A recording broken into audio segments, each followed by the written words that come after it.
Hello, everybody. This is Robbie from Southern California. What do you think, Molly?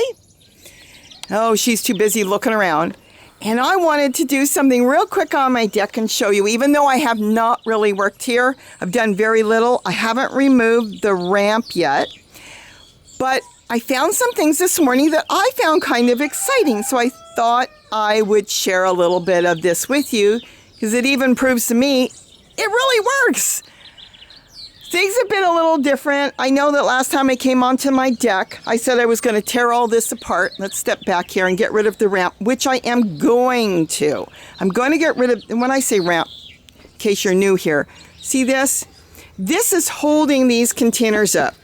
Well, for me, after stepping back and growing a ton of food all last spring and into summer and fall, it really isn't doing anything good. It's sitting up on top. Let's step out back here. And yes, I can water that container there, and it will water the container underneath. But it's just freestanding. It's fine. Anybody could do it. It would work. It's still good to do. But if I sit the container in these totes, in these tubs, it would create an environment for earthworms to come and gravitate underneath. And then when you water it, it would also hold water. So on warmer days, the roots to whatever is growing in this tote would be able to go underneath the pot. So I'm not really layering. It's just more for watering. It was kind of for looks and watering. And I'm going to change it. So some of the containers will be inside of these totes when I'm done with it. And some may not even be here. I might move them somewhere else completely because I have flower pots in there. So a lot of things that, it's churning through my head how I want to do it. I've got so many things going on here. We've got Gary's garden, which I don't go into at all. He takes care of it his way. Then, of course, I've got my main garden, and most of you have seen that on the garden tour. And now I'm building, and then the front garden. And now I'm building a whole new garden that's going to go down the driveway. So, and you'll keep up with that with me. This is all new, and I'm so excited. I bought some totes. I've got them being delivered through the grocery section of Walmart, and they actually have totes there for $5. These are totes. I've been calling them tubs, but when you look online, they call them totes. They have all different sizes, starting from $5 up, and I think the $5 ones are going to be really good. So we'll see when they come. That's a bigger one and heavier on the end, and they sell those too, that black one. It's a heavier plastic. But you know what? As long as you've got soil in the totes, remember, totes are plastic. They've got a safe number on them to use, so no problem. They stay soft. It's kind of like living in the desert, not putting anything on your skin, and your skin gets dry and cracks sometimes, in the hot desert if you were out in the sun all day. But when you are in an area that's maybe damper, or you're putting, let's say, lotion on your face and your skin feels better, well, it's the same thing with the tote. If you leave a tote in the yard empty, it's going to crack within the first year.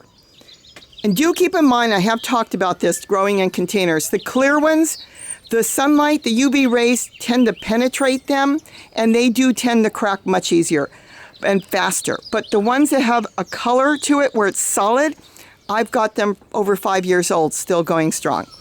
So anyways, now I've got more totes coming, and we'll see. I'm going to set it up. But here on the deck, I've got plenty. I'm not adding in any more. It's going to be perfectly fine. I'm going to go through. I'm going to keep the tricolored sage. This is doing good. It's doing a comeback. Some of this is sow thistle. This is sow thistle. I'm still leaving this for the birds. Like I said, I haven't really worked that much, and you'll see. Look at the mess.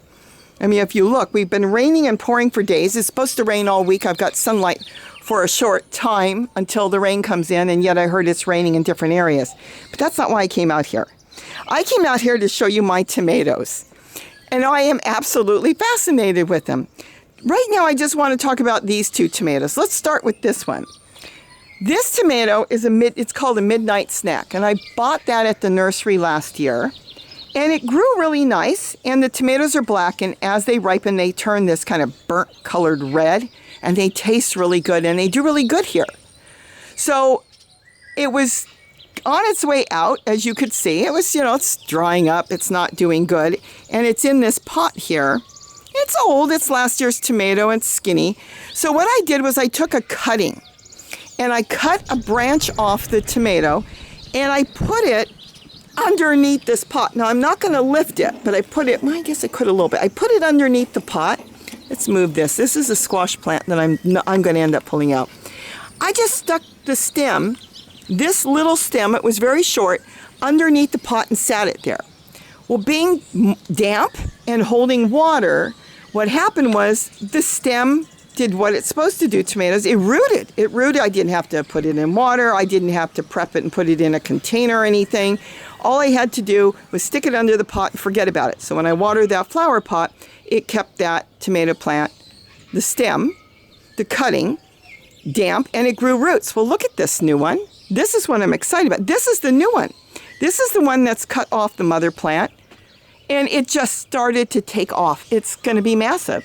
And it's loaded with tomatoes. It's even growing better. Look at this, but look at this. Let's see if we can get in here. This is off the new cutting. Look at that. There's over a dozen tomatoes and flowers on that. On one stem, it looks like a cluster of grapes. And this is the cutting off the main plant, which means I really need to do some more cuttings off of this one. So that is a keeper, and as you can see, I do compost in place. Some of the eggshells with all the rain have come to the top, which is perfectly fine. I was digging around in here, and it's loaded with earthworms. So I'm going to keep this. I may put some wood chips, or you could put leaves on top, as a mulch, anything. It doesn't really matter, potting soil. I'm going to keep that. That one is staying. So that one is really good. Then, like I said, remember, I haven't done anything. This is also a cutting. Some of them are cuttings. Actually, some may also be, let me see in here. See, like I said, I haven't done anything. Let me move this over. No, I'm sorry. This particular one, I do have cuttings also, was a tomato I squished in there, and that took off and started to grow. And there's a tomato there. So we'll see how that goes. And that isn't even the one I wanted to talk about. And I'm going to keep the tomatoes. The ones that are growing good, I'm going to keep here and then work around everything else. It's this one. This one, I couldn't remember what I did, and it has taken off. Look at the trunk on this thing. Look how thick it is. That is amazing. Well, this one, I realized this morning, is a Brad's tomato. Look at this. This is the Brad's Atomic tomatoes. Look at that. Another cutting that I had done, and this time, I hope I can get you in. Look at that. That is in that flower pot. So I took a cutting off the Brad's. I put it in the flower pot. Basically forgot about it. The main plant that I grew from seed is gone. It's dead. I actually took it out and composted it. And this cutting off of last year's plant is taking off. In the same container, the same tote that the mother plant grew in. Now, a lot of people say you have to rotate your tomatoes. You've got to rotate your plants. You do if you're growing in the ground, because it will pull the nutrients out and everything that the plants need. And that's what, farmers go back in and they put all their fertilizer in there and everything to grow different things. Well, when I'm composting in place, and I am just making a hole, dropping in kitchen scraps. And remember, kitchen scraps is anything that you basically would have eaten. You're cutting it off. So it's really anything back from your garden. Old lettuce leaves. Here's a little lettuce back here that needs to be pulled out. You take something like this. Let me move this over. You take lettuce leaves and push it into the ground, and you can take your eggshells that came up and push it into the ground. It's gone. That's kitchen scraps. So when you say kitchen scraps, it's basically anything you would have eaten.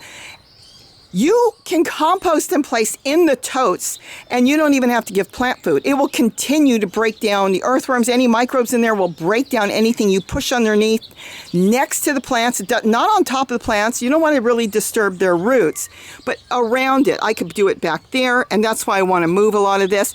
Here's a little parsley coming out. You can do it anywhere in there, or you could even do it in a flower pot on the top and put your kitchen scraps. I've done that, and you've seen that in my other videos. I'll also have some like back here, that container, that bucket back here. I actually compost in that bucket, which is buried halfway down into this tote, and then it constantly feeds. That's why that tomato's so good.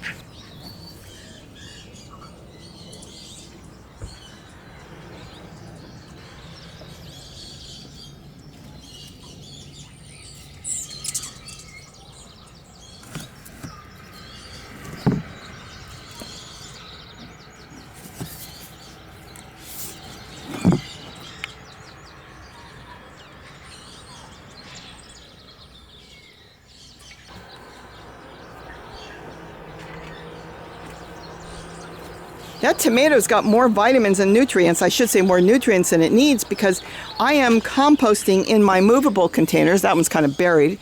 Be a little difficult to pull out, but I don't want to pull it out. I can compost in there and it's going to continue to feed that beautiful tomato plant. So there's different ways of composting in place. If you're new, if you have nothing at all, buy some potting soil. That would be the best because it holds moisture better if you're going to container garden. Garden soil is made to go into the ground, and potting soil is made that it could go into the ground, but it does better in a pot. If you can't, don't worry about it. Get what you can, and then just start growing and composting. And remember, the moment you start to plant plants, the very moment they start to come up, there's always going to be bottom leaves that you're not going to eat that come off, and that is what's going to go right away back into your container and become part of your soil. So you may only have to buy one time, and then you're going to create and build your own soil. So I just wanted to share that with you because these two tomatoes, this one and this beautiful midnight snack one that is just growing so good, are both cuttings off of last year's plant. And I'm good to go in both of these containers. So nothing's going to move out of that one, and nothing is going to move out of that one. And I'm really happy with that. So I hope I've given you an idea. If you've got a tomato plant that you really like, get some cuttings off of it, put it in a flower pot, and just leave it wherever you want to leave it. Just make sure it doesn't dry out so it can develop a root system and take off. So with that, I'm going back to work in the garden. Have a wonderful day.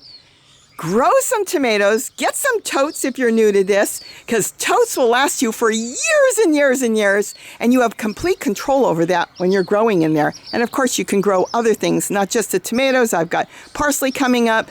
Mint is a little bit more invasive. It really has a big root system. It really takes off, so I wouldn't put mint in with your tomatoes, but you could do parsley, walking onions, garlic chives.